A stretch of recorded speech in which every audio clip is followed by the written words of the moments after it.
Hello, this is Mike Fisher, a Milwaukee-based theater writer and dramaturg, and I'm welcoming you to the 46th episode, what a lovely number that is, of Theater Forward, a twice-monthly conversation about theater from a local, regional, and national perspective. From Madison to Milwaukee, we're excited to share insights into our own country while exploring issues surrounding theater in the Midwest and around the country, and that standard intro that Jen Gray usually reads is particularly appropriate for the conversation we're going to have today. We're honored to have as a guest Michael Cotey, a name for those of you who are in Wisconsin is going to be well known. I have certainly spilled plenty of ink regarding Michael over the years as what he is, one of the most exciting and innovative directors to come out of Wisconsin in the last 2 decades. Ever since running the Youngblood Theater Company in Milwaukee after graduating from the University of Wisconsin-Milwaukee, where Michael was already making theater. That theater company just absolutely shook Milwaukee to the rafters in terms of the kind of work it was doing, cutting edge theater in cutting edge locations, very, very brave and courageous work. The only thing that was sad about it is that it had to end. For many reasons, partly because all the 5 founders were young and had lots of other responsibilities and things going on in their lives, and also because of this little thing in America called making money, which is hard for any theater organization to do. Luckily for us, Michael then went to graduate school at Northwestern, one of the best directing graduate programs in the United States, did outstanding work there, as I can vouch from personal experience, having seen a great deal of it, and is now continuing to surprise, as we all knew Michael would, with his latest project, which is the main reason we want to gather and talk today. And it's called #Enough. It has to do with gun violence, and that's as much as I'm going to say after welcoming Michael. Hello. Thank you, Michael. I don't know how I'm going to live up to that introduction, but I appreciate all the kind words. Thank you. You do all the time, Michael, as people who have watched your work know. So tell us about this. Tell us what #Enough, of which you're the founder and producer. What is it? Yeah. So #Enough Plays to End Gun Violence is a program in 2 main parts. The first part of it is that we call on teenagers, middle and high school students, to write short plays, 10-minute plays, confronting the issue of gun violence.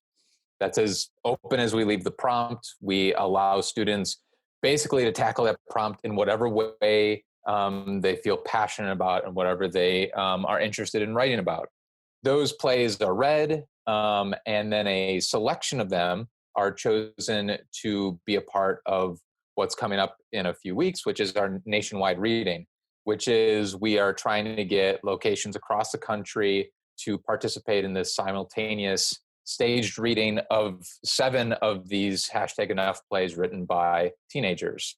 To go into a little bit of like how it came about, I remember Parkland happening and being in rehearsal.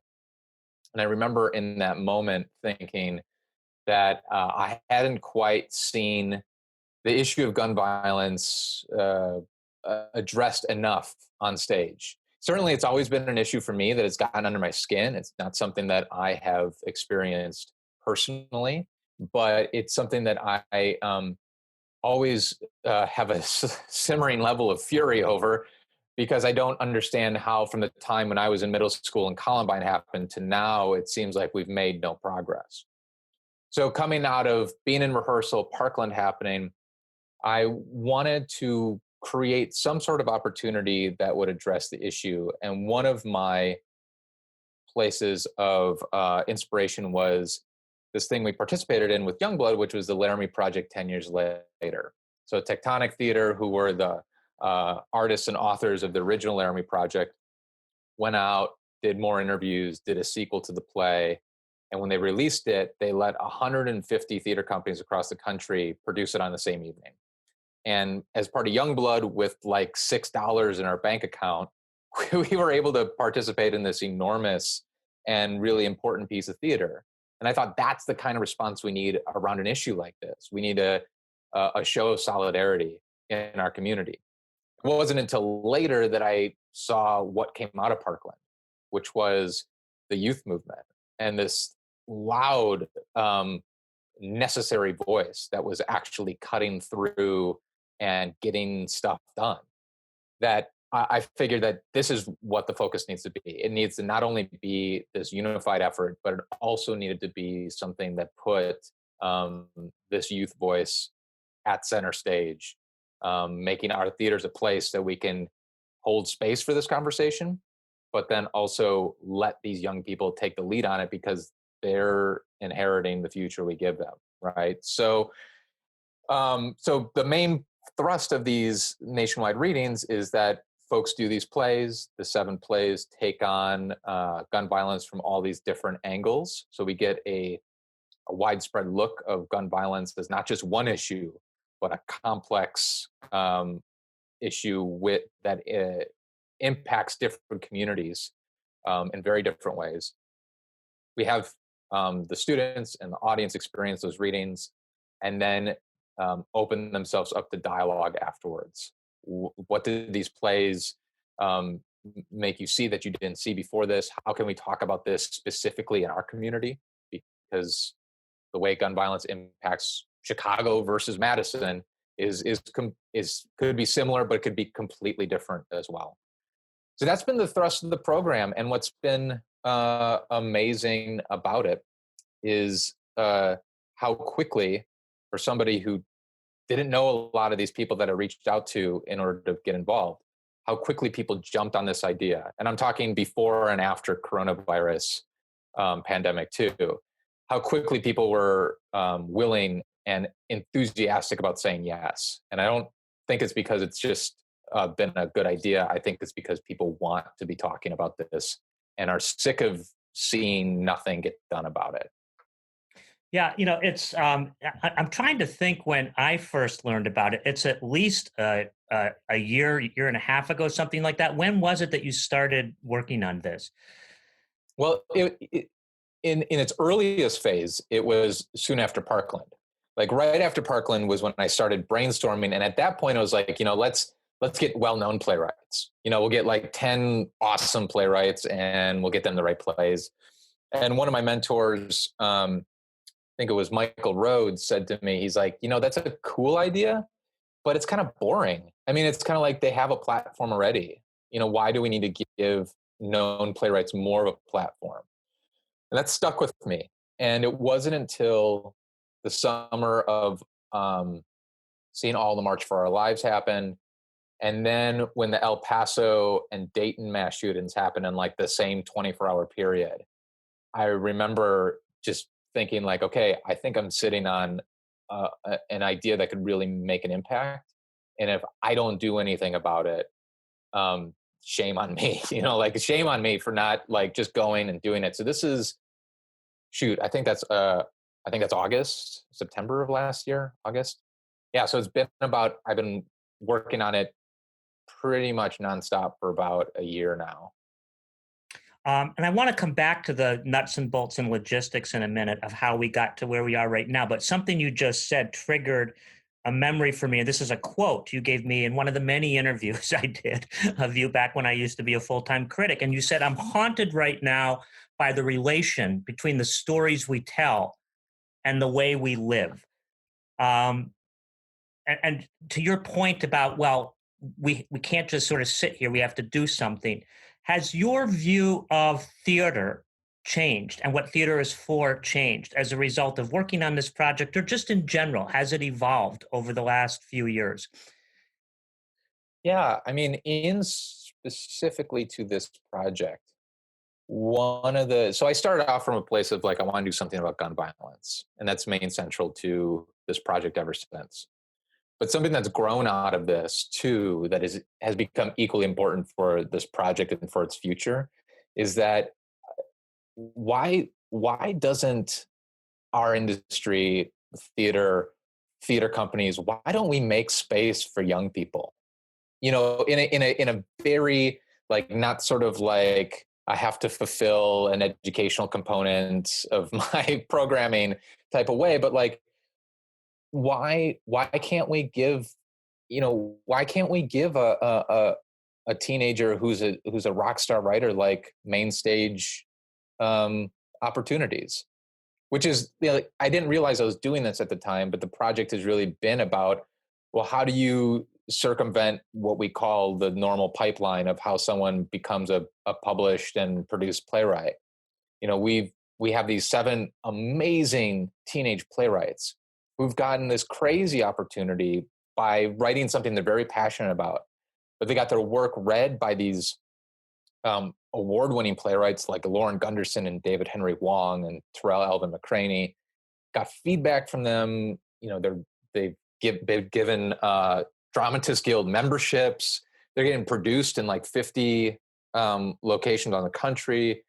They're getting published. I mean, why aren't there more opportunities like that? And I don't have the entirety of the theater world, in my view, so I'm probably missing enormous opportunities that are there. But it made me really think, like, wow, like, we talk a lot about, how do we get young people into the theater? How do we get young people to see plays, and how do we get that audience? And it's like, well, how else are we engaging them? Do we just want them to consume our plays, or do we really care what they have to say and what they have to think about? And I think that's been ingrained in a lot of my work, even if I didn't recognize it. I think that was the core of Youngblood in a way too. Was like, hey, we're hungry to work and we're passionate. We need opportunities. We need ways to grow, because otherwise we'll never be ready for quote unquote professional theater. So that's been a huge thing. And another thing that has started to stick with me is, like, theater should be the place for social change. I've written about this in something for #enough, but it's like, this is the generation that is like that is known for being empathetic and championing equity, and are really open to other people's stories and other people's backgrounds. And these are all things that the theater, we always propose that this is what the theater's about. But this, like, generation is living it. Like, they're not just doing it on stage, they're doing it every day. So, putting that perspective and that voice at the center of it, and who cares if it's like raw and scrappy? I mean, like, that's something that could be a benefit to the theater. I think this idea of, like, let's just put it up and see it and get it alive and existing. We don't need to polish it to death. So all these things, I think, have come out of this project because I've been amazed by the quality of work and the passion behind these students. And then I'm following all of them on Instagram now. I'm like the old guy following them on Instagram. And I'm seeing, like, how in the fight they're in, like how in it they are, and how ready they are to not wait around for permission to make change possible. And I'd love for that spirit to somehow carry over into just mainstream theater, and how, these young people can be given opportunities to become professionals now and not have to wait for someone to say, okay, it's your time, you're ready. I mean, I've just learned that it's, even if sometimes, like, I'm like, oh man, there's a lot of work here to be done on this script, or there's potential here. I mean, that should be enough. That just should be enough to highlight the successes of these individuals.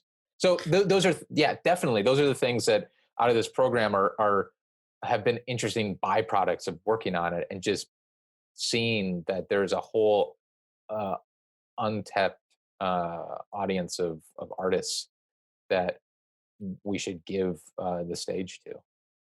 Well, I mean, that's what one of the things, and it was everybody who was seeing the work was saying this about Youngblood's work.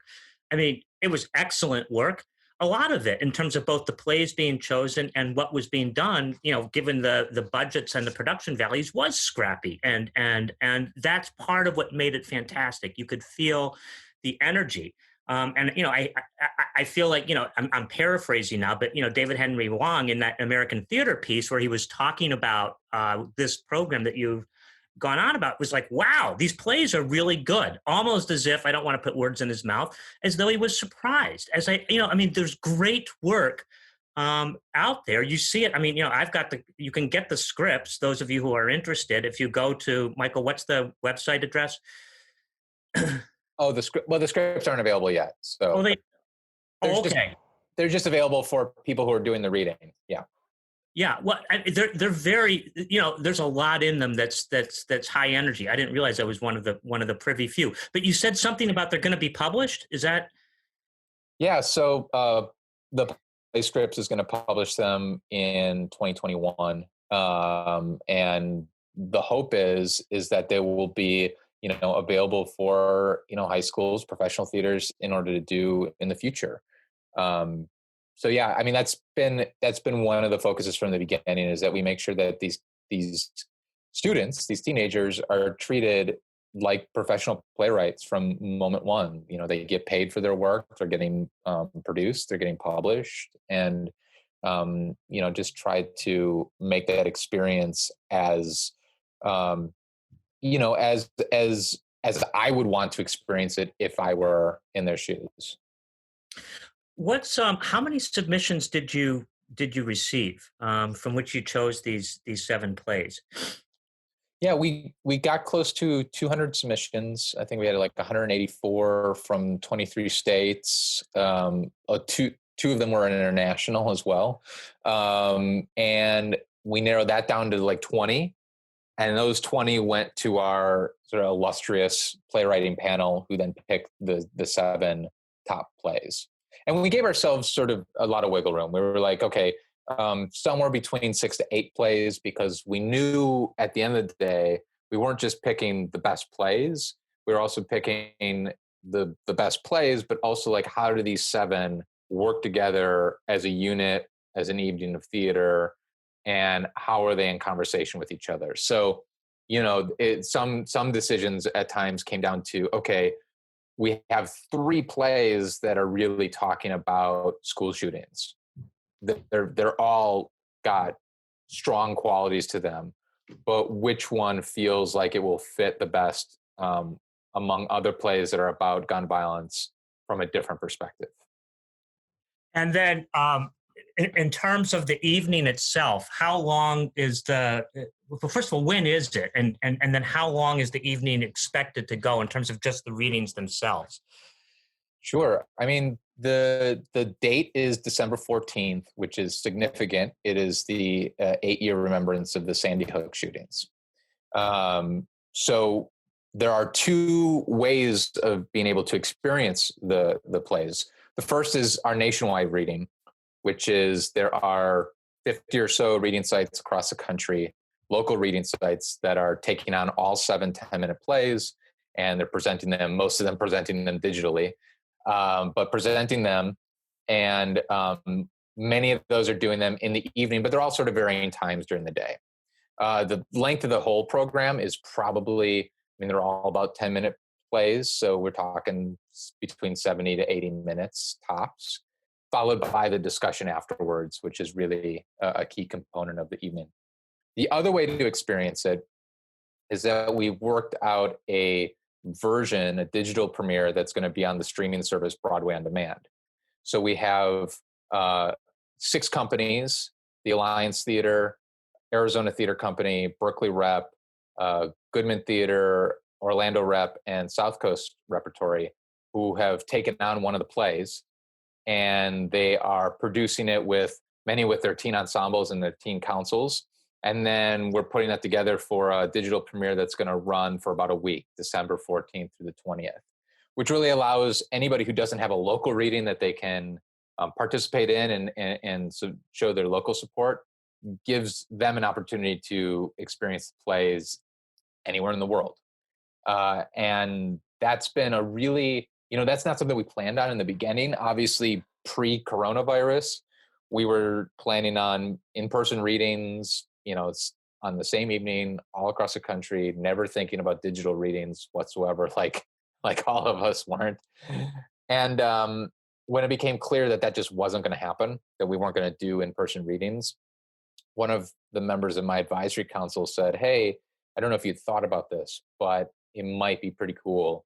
And you might have an opportunity here to actually get the nationwide audience that you're seeking, which is led to how we started talking with Broadway on Demand. And then we reached out to a lot of our earliest partners on this project and said, "Hey, we'd really like it if you would do one of these plays."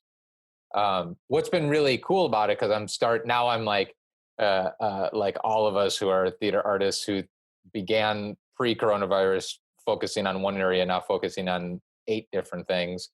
I'm editing together the Broadway on Demand production, and what's been really exciting is that even though there's 7 short 10-minute plays, because they've been done by all these companies, by different groups, the styles are very widely between them. So it feels like a really eclectic collection of new work. So they're not like all Zoom plays.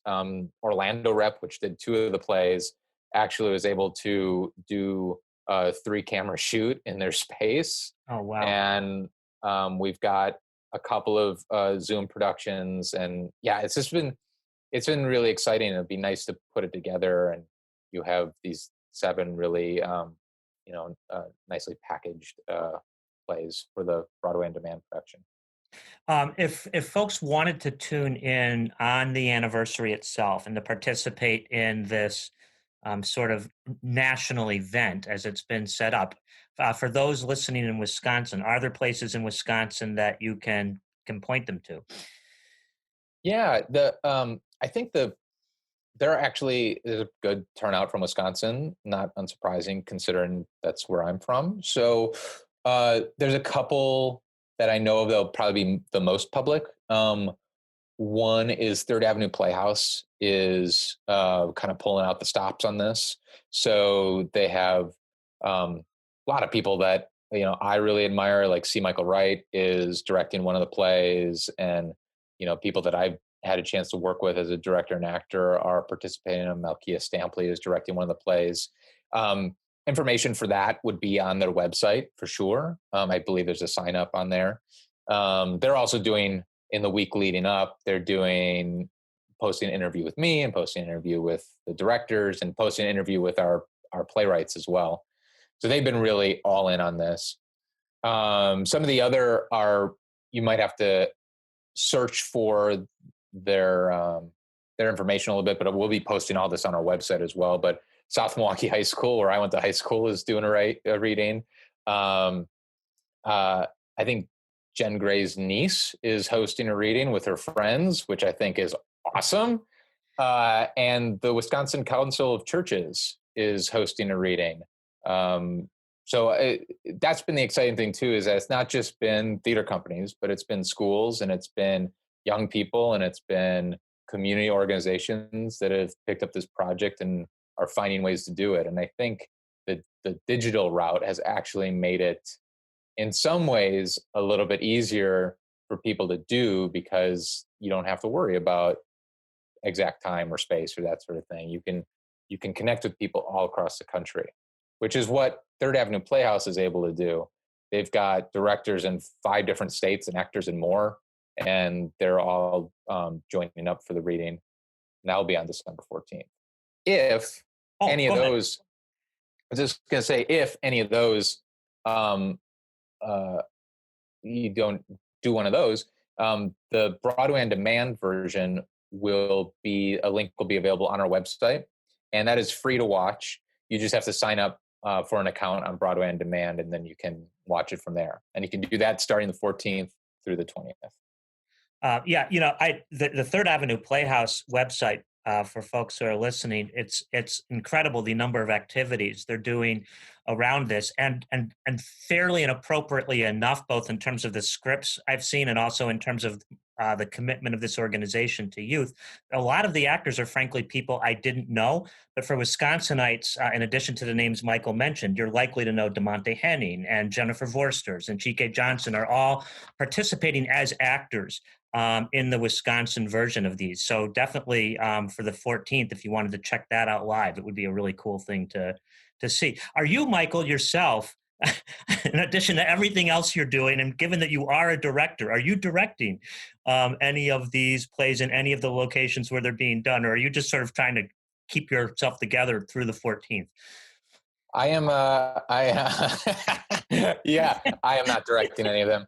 Um, in a different world, the 14th would probably focus on, my focus would be on everybody doing their own reading. But now that we're doing this Broadway on Demand production, my focus is really on making sure everyone who has their own reading has everything they need, but then also bringing things together for this Broadway on Demand. So I'm not directing it, but I'm certainly have my, sleeves rolled up on that. Actually, I would love to direct these plays at some point. There's a part of me that's a little mad at myself that I didn't figure out how I was going to direct these plays for the 14th. But that's why we do a second round of these things because we see good opportunities all the time, and there's just not enough time to do all of them. Oh, so when you say second round, are you planning on this continuing past 2020? Yes, yes, yes, yes. It didn't Okay. begin that way. It began as a single project for me. But as it went on, I started to see all the ways that it was impacting people. What blows my mind right now is that there are hundreds of people working on this project across the country. There's hundreds of people that are going to be in rehearsal for this in the next 2 weeks, and are all going to have conversations about this topic. That's on top of the almost 200 people who wrote plays. And that's on top of finding out about the project. And because of the pandemic, that just don't have the bandwidth or space to just do it right now, but are asking like, but if you do another round, just let us know, I can plan for it in 2021. For all those reasons, it just makes sense to figure out how we can increase our impact and get more plays done and provide greater resources, so that, again, not only are we, hopefully moving the needle just a little bit in the right direction for this topic, but that we're moving the needle in a big way for all these students who get to participate in it. That all these students get a chance, uh, that if they have this activist spirit, but they don't feel like an activist in the sense of, I'm going to start an organization, I'm going to speak, I'm going to make a speech, or I'm going to lead a march, or I'm going to protest, which are all valid things, that they can be an activist through their art, and that they can still develop their voice, and that playwriting should be seen as a tool for that, and something that's, we should be making space for those young people to do. So yes, I'm giving you these long answers, but yes, I mean the plan is, I'd like to continue, definitely starting a second round of this, but thinking of how this could be more of an initiative and less of a single project. Well, which raises a related question, and you mentioned the pandemic. Is your view of the kind of theater you want to make or do, or what you think is going to be happening coming out of this pandemic, been changed by what we've learned through the two pandemics, really, that we've been living through? I mean, the one where we've been called to account, long overdue, in terms of some of the racial issues that theater is never really addressed appropriately, and also in terms of the pandemic itself. Does it change the way in which you think theater is going to be made, and is it going to have more of an activist focus, do you think, on the other side of this thing? That's a great question. Well, let me try to answer it by backing up a little bit. Like when I first started this project and was kind of shopping around the idea that I thought would be into it, I was a little surprised by some of the people who came back to me with feedback of like, well, you can't do, like, if you do plays about a political idea, or you do plays about issues, it's going to fall flat on its face. It's going to be too earnest, or it's going to be too this, or it's just not good drama. And it's just, I don't know. I don't know if we're in a different place from those perspectives, now. I mean, I think there's a lot of talk right now about change, which is good.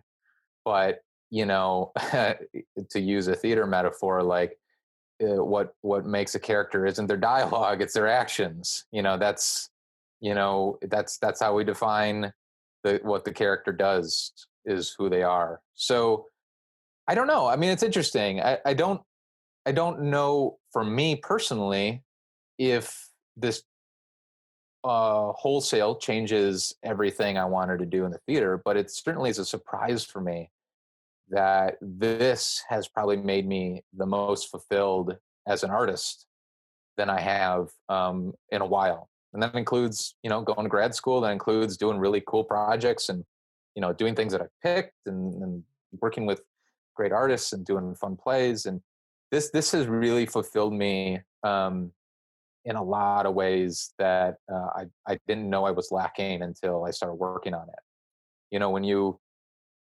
When you find yourself really like burning the candle at both ends sometimes on a project, and you don't care, you're excited. You're excited about what's going to come next out of it, and you're excited by how people are feeling really heard, and feeling that they're a part of something important. Uh, that's been really gratifying, and fulfilling in a way that I just haven't felt in a while. So, I don't know. I mean, I think, to probably answer your question more directly, now that I maybe don't remember your question, I've talked for so long. But um, you know, I, I think a couple of things are going to happen when we come back from the pandemic, and I could be wrong, but I think uh, there's going to be a real tension between doing the work that's necessary, and that's stemmed to your point about racism and inclusivity, doing the things that's necessary, and then everybody acting out of survival mode. I think that there's going to be a lot of theaters that I think the gatekeeping on theater is going to be really tight for a while, um, because because budgets are tight. You can't do the more adventurous plays. I don't know. I mean, like, I want to be optimistic and say that we're all going to do the right thing, and we're all going to come out of this stronger. But I think it will butt up into a lot of theaters that are maybe playing it safe because they have to, or they feel like they have to.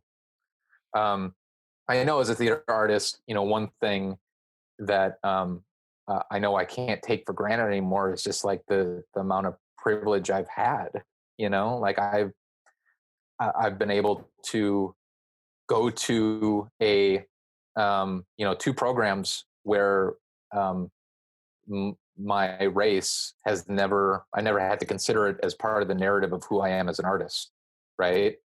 And that has allowed me to kind of maybe skate by, and also be a bit uh, uh, less grateful than maybe I should have been for the opportunities I've been given, and a little bit more thinking I maybe deserved a little bit more when I shouldn't have. The stuff like that I think is important to confront now, so that when we can do theater again, for me personally as an artist, that we're not guided by really kind of construed and weird perspectives of like who we are as an artist in our work. So I think if anything, like, what I appreciate about this moment in general, if we have to find a silver lining in anything, is that I am not grinding in my career / art simply for the sake of grinding, and simply like doing the same thing over and over again. I kind of get the chance to go back and see if the system needs updating, and see if there's a better way of sort of operating as an artist. And I think if we can all do that, and do that organizationally, and make space for the people, I think the work out of the pandemic is going to be really exciting. Michael Cotey, I could go on and talk to you literally all day, and I do have more questions. But you know what? You've just ended doing what you've been doing for me for 10 years, since I saw your Spirits to Enforce in a tiny place on the South Side.